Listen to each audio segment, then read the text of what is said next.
How to fix Xbox error code 0x8007000E. 1. Check your internet connection. 2.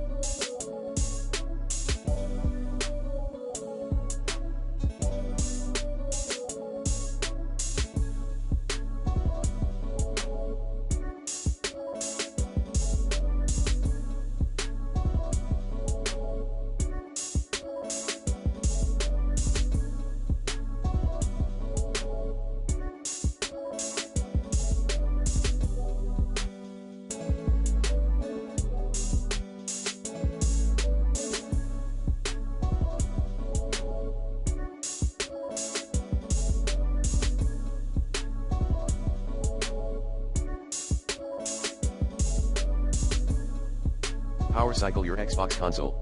3. Remove and add your profile again. 4. Check the Xbox Live status. 5. Cancel the game installation and then reinstall the game. 6. Clear alternate MAC address. 7.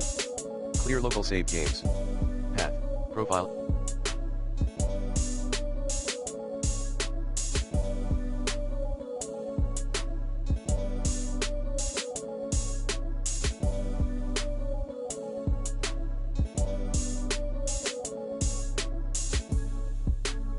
And system settings, system storage, manage storage devices. 8. Change your game installation location. Path, profile and system settings, system storage devices. 9. Reset your Xbox console. Path, profile and system settings, system console info.